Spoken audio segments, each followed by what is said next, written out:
അപ്പോൾ ഗൈസ് ഞാൻ വീട്ടിൽ നിന്ന് ഇറങ്ങി പാലക്കാടുള്ള നെന്മാറയിലേക്ക് പോവാണ്. ഇറങ്ങിയിട്ടുണ്ട്. ബാക്കി വിശേഷങ്ങളൊക്കെ ഞാൻ പിന്നെ കാണിച്ചു തരാം. ഓക്കെ, ബസ് വരാൻ വേണ്ടി വെയിറ്റ് ചെയ്ത് നിൽക്കാം കേട്ടോ. നമ്മുടെ സ്ഥലം എൻ്റെ നാട് അങ്ങനെ പാലക്കാടേക്ക് ബസ് കിട്ടി കേട്ടോ, KSRTC. പക്ഷെ അതല്ല, ഇനിയിപ്പോൾ ഈ തിരക്കും വെച്ച് പാലക്കാടേക്ക് 2-2.5 മണിക്കൂർ നിന്ന് പോകണല്ലോ എന്ന് ആലോചിക്കുമ്പോഴാണ് ഒരു സീറ്റ് പോലും ഒഴിവില്ല. അങ്ങനെ എട്ടങ്ങാറിയിക്കുമ്പോഴാണ് നമ്മൾ അമ്പലപ്പടിക്ക് പൂരത്തിനുള്ള ആൾക്കാർ ഇറങ്ങണത്. അതുകൊണ്ട് എന്തായി, അവിടെ തന്നെ സീറ്റ് കിട്ടി. എൻ്റെ പോയി പാലക്കാട് ടൗണിലെ സ്റ്റേഡിയത്തിൻ്റെ അവിടെ ഇറങ്ങിയത് നേരെ നെന്മാറയ്ക്കുള്ള ബസ് കിട്ടി കേട്ടോ. അവിടെ നിന്ന് പിന്നെ എന്തായാലും ഉറപ്പിക്കും സീറ്റ് കിട്ടില്ല, നെന്മാറയിലേ വേണ്ടി. തിരക്കായി വരുന്നേ ബസ്സുകളൊന്നും അങ്ങോട്ട് കടത്തിവിടണ പോലീസുകാരി. അപ്പോൾ പിന്നെ ഒരു വരുന്ന ബസ്സുകളൊക്കെ തിരിച്ചയക്കണം. ഞാൻ പിന്നെ അവിടെ സ്റ്റോപ്പിൽ ഇറങ്ങി. അപ്പോഴേക്കും എൻ്റെ അനിയനും ഏട്ടനൊക്കെ എന്നെ കൂട്ടാൻ വന്നു വീട്ടിലേക്ക്. ഞാൻ നെന്മാറിൽ എൻ്റെ അമ്മേൻ്റെ അനിയത്തിൻ്റെ വീട്ടിൽ പോയത്. പിന്നെ അവരെ കെട്ടിച്ചേച്ച അവിടെയാണ്, പാപ്പൻ്റെ വീടൊക്കെ അവിടെ ഉള്ളത്. എന്തായാലും കാര്യം ഞാൻ വരിക എന്ന് പറഞ്ഞുകൊണ്ട് നെയ്ച്ചോറും ചിക്കനൊക്കെ ഉണ്ടാക്കുന്നുണ്ട്. എന്താ സെറ്റപ്പ്. പിന്നെ ഇതാണ് പാപ്പൻ, അതുപോലെ മൂത്ത മകനാണ് കിച്ചു. എന്താ ക്യാമറ കണ്ടപ്പോൾ നാളെ നോക്കി. പാപ്പ പാലക്കാട് ഭാഷയിൽ ഇതിലൊക്കെ പറയും.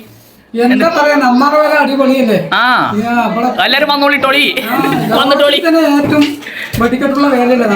അതൊക്കെ അത്രേ ഉള്ളൂ. ലോകത്തിലെ ഏറ്റവും വലിയ വെടിക്കെട്ടാണ് നെന്മാറ വേലയത്തെ വെടിക്കെട്ട് എന്നൊക്കെയാണ് പാപ്പൻ പറയുന്നത് കേട്ടോ. ഞങ്ങളൊരു ഫുൾ പടയായിട്ട് ഇറങ്ങുന്നത് കേട്ടോ, നെന്മാറയിലാണ് പോകാനേ. ഞങ്ങളെല്ലാവരും യാത്ര ഒന്നും നോക്കിയില്ല, ഫുഡും കഴിച്ചു വേണ്ടി നേരത്തെ അങ്ങോട്ട് ഇറങ്ങി. ഇപ്പോൾ പോയി കഴിഞ്ഞാലേ സീറ്റേലും കിട്ടുള്ളൂ. അതാണ് ഞങ്ങളിതാ നെന്മാറ വേല. ഫുള്ള് പവർ കേട്ടോ. പാലക്കാട് പിള്ളേരാണ്. എത്ര കിലോമീറ്ററാ ഇവിടുന്ന്? 3-4 കിലോമീറ്റർ ഞങ്ങൾ നടന്നു പോകട്ടോ. നടന്നുകൊണ്ടിരിക്കുകയാണ്.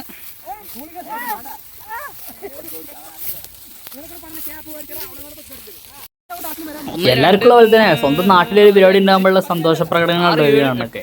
അങ്ങനെ കാത്തിരുന്ന് ആ ദിവസം എത്തി. എന്തായാലും ഒരാൾ മിസ്.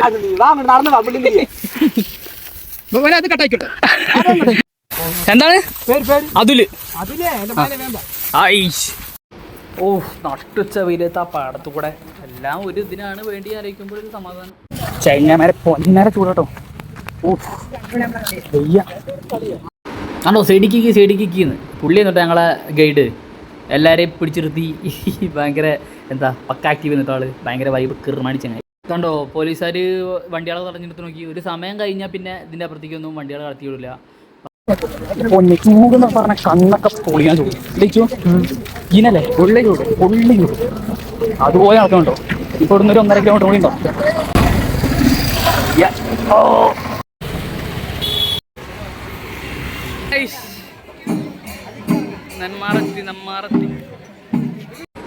എന്തൊക്കെയായാലും വെയിലൊക്കെ കണ്ടിട്ടേ 3-4 കിലോമീറ്റർ നടന്ന് എത്തി. ഇവിടെ കണ്ടില്ലേ സീറ്റ് പിടിക്കാനാട്ടോ ഉച്ചയ്ക്ക് വണ്ടി വേഗം എത്തിയത്. എന്താണ് കേട്ടോ ബൈനോക്കുലറൊക്കെ ഉണ്ടല്ലോ. എനിക്ക് തോന്നുന്നു ആള് നെന്മാറയിലേക്ക് പൊട്ടിക്കാൻ വെച്ച പടക്കം നോക്കിയിരിക്കും. ഞങ്ങളേ നമ്മളെ വല്ലങ്കിദേശിന്റെ പന്തലില്ലേ, അതിന്റെ സൈഡിലായിട്ടുള്ള പാടാരംഭത്തിൽ വന്നിരുന്നു. അവിടെ ചെന്നിരുന്ന് കഴിഞ്ഞാൽ നല്ല വൃത്തിയായിട്ട് വെടിക്കെട്ട് കാണുന്നത്. ഇത് വല്ലങ്കിന്റെ പന്തലും പിന്നെ ആനകളും കേട്ടോ. മേളവും അത് കഴിഞ്ഞ് കൊടമാറ്റൊക്കെ പൊളിച്ചു. വെടിക്കെട്ടൊക്കെ ആവണവരെ കുറച്ചേരം ഇരിക്കാന്ന് പറഞ്ഞു നോക്കുമ്പോൾ ആൾക്കാർ ഭയങ്കര ഒച്ചപ്പാട്. ഞാൻ ഇതിനിപ്പോൾ തുടങ്ങിയെന്ന്. അപ്പോഴല്ലേ സംഭവം നമ്മൾ അവിടെ പോയി, അതായത് വല്ലങ്കിൽ നെന്മാറ പോയ ആനകളൊക്കെ തിരിച്ചു വരികയാണേ. അപ്പോൾ ആനകളുടെ കൂട്ടം പോയ ആനകളൊക്കെ തിരിച്ചു വന്നാലേ നമുക്ക് വെടിക്കെട്ട് സ്റ്റാർട്ടാക്കാൻ പറ്റുള്ളൂ. ആനകൾക്ക് സൗണ്ട് പറ്റാത്തോടെ എന്തോരാൾക്കാരാ. ചങ്ങായിമാരെ. അപ്പോൾ സാധനം വന്നിട്ടോ. അവിടെ കാത്തിരുന്ന് കഷ്ടപ്പെട്ട് സാധനം തലയ്ക്കെന്ന് പൊട്ടിച്ചേ തുടങ്ങിയിട്ടുണ്ട്. എല്ലാവരും നോക്കി നിൽക്കുകയാണ്.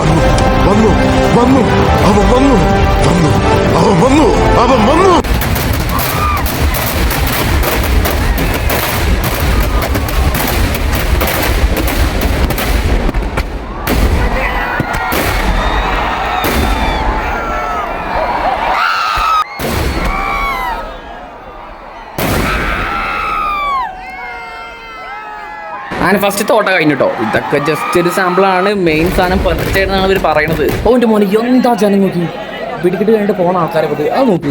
രാത്രിയായി. ആൾക്കാരൊക്കെ ഓരോ സ്ഥലം പിടിച്ച് കിടക്കണോ ഇരിക്കണോ.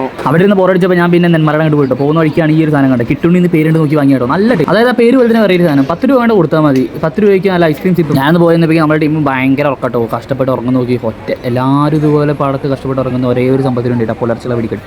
എന്നെ ഏറ്റവും കൂടുതൽ വണ്ടർപ്പിച്ച കാര്യം കേട്ടോ നമ്മുടെ വല്ലങ്കിയുടെ നെന്മാറയുടെയൊക്കെ പന്തലുകൾ. എന്താ പറയുക, ഭയങ്കര ഒരു പ്രത്യേക അനുഭൂതി കാണുമ്പോൾ വണ്ടടിച്ച് നിന്ന് പോയി. സത്യം പറഞ്ഞാൽ ഞാൻ ഫസ്റ്റ് ടൈം അതുപോലത്തെ കാണും. ഞാൻ നോക്കുമ്പോൾ പിന്നെ എല്ലാവരും കൂട്ടം കൂടി കടന്നുറങ്ങുകയാണേ. പിന്നെ ഞാൻ എന്ത് ചെയ്തു, കിട്ടിയ ഗ്യാപ്പിൽ കയറി ഞാനിവിടെ കടന്നു. നമ്മുടെ വല്ലങ്കി ദേശിൻ്റെ പന്തലുണ്ടല്ലേ, അതിൻ്റെ ഒരു സൈഡിലായിട്ട് ഞാൻ കിടന്നു. കിടക്കാൻ നേരത്ത് വലിയ ചെയ്യുന്നുണ്ടായില്ല, പക്ഷെ കിടന്നൊന്ന് എണീറ്റ് നോക്കിയപ്പോഴാ പോലെ ഇത് കടല. അങ്ങനെ ഉറക്കത്തിൽ നിന്ന് എണീറ്റ് എന്തായാലും നമ്മുടെ സമയമായി വെടിക്കെട്ടിൻ്റെ പുലർച്ചെ വെടിക്കെട്ട്. എല്ലാവരും ഉറ്റ് നിന്ന് കാത്ത് നിന്ന് വെടിക്കെട്ടുന്ന സമയമായി മക്കളെ.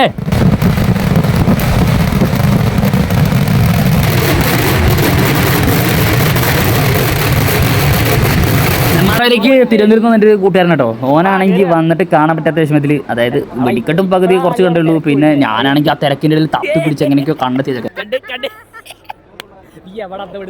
ഇത് പുലർച്ചത്തെ മേള കേട്ടോ, നമ്മൾ ഈവനിങ് കണ്ട പോലത്തെ. അത് കഴിഞ്ഞ് ഞങ്ങൾ നേരെ നമ്മുടെ അമ്പലത്തേക്ക് പോയി, നെന്മാറയുടെ അമ്പലത്തേക്ക് പോയി. അവിടെ ചെന്നിട്ട് പിന്നെ ബാക്കി കാര്യങ്ങൾ അവിടെ ചെന്നപ്പോഴാണെങ്കിൽ ഇതുപോലെ കൂട്ടം കൂടി ആൾക്കാരെല്ലാവരും അവിടെ ഇവിടെയൊക്കെ ആയിട്ട് ഇങ്ങനെ കടന്നുറങ്ങും കേട്ടോ. പാവങ്ങൾ ഉറപ്പില്ലാത്തതുകൊണ്ടായിരിക്കും എന്തായാലും അവിടെ കടന്നുറങ്ങുന്നുണ്ട്. ഞങ്ങളിപ്പോൾ അവിടെ അമ്പലത്തിനുള്ളിൽ ഞങ്ങൾ വരാൻ കാരണം എന്താ വെച്ചാൽ ദേവിയുടെ എഴുന്നള്ളത്തിൻ്റെ അല്ലേ, പിന്നെ തിളമ്പ കയറ്റിയിട്ട്. പിന്നെ അതുപോലെ തന്നെ രാവിലെ നല്ല മേളുണ്ട്. അപ്പോൾ മേളം കാണാൻ ചെയ്തിട്ട് പിന്നെ നോക്കിയാൽ ഞാൻ കയറിയും കടന്നുമില്ല, കിടക്കല്ലേ. കാരണം അത്രയും വെടിക്കെട്ടിന് വേണ്ടി ഉറക്കൊഴിച്ച് നിന്ന് ആകച്ചിരി സമയമാണ് ഗ്യാപ്പിൽ കിടന്നുറങ്ങാൻ പറ്റി. അപ്പോൾ പിന്നെ ബാക്കി സമയം കൂടി ഇവിടെ നിന്ന് കിടന്നുറങ്ങാൻ പറ്റി ബാക്കിയുള്ളവരുടെ കൂട്ടത്തിൽ. പിന്നെ ഞാൻ കിടന്നുറങ്ങാണ്. പിന്നെ ഉറക്കത്ത് പെട്ടെന്നാണ് എണീപ്പിച്ച അവിടുത്തെ ആൾക്കാർ ആന വരുന്നുണ്ട് മേളം വരുന്നത് കണ്ട. പിന്നെ ചാടി എണീറ്റൊന്നും അതിൻ്റെ കൂടെ തുള്ളാനായിട്ട് വേറെ കുറച്ച് ടീംസ് ചെക്കന്മാർ.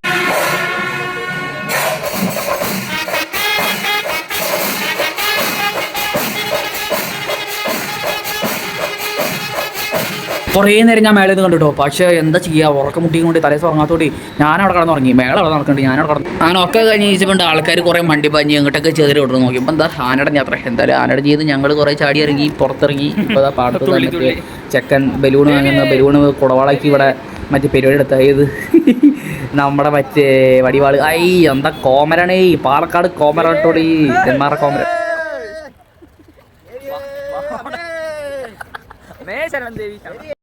നമ്മളെ മരുന്നും വെട്ടിക്കെട്ടൊക്കെ നിറച്ച കുഴി കുത്തിണ്ടാക്കിയ കുഴി കാണിച്ചു തരാട്ടോ. അപ്പോൾ ആഫ്റ്റർ എഫക്റ്റ് ആയിട്ട് ഇത് കണ്ടില്ലേ, അത് ഇത്രയും വലിയ കുഴിയാട്ടോ. അത് കുഴീൻ്റെ ഒക്കെ കോലം നോക്കി, ഒരു കിണറത് പിന്നെ ഒരു ഉൽക്കൊക്കെ വന്നു കൊണ്ടുണ്ടല്ലേ.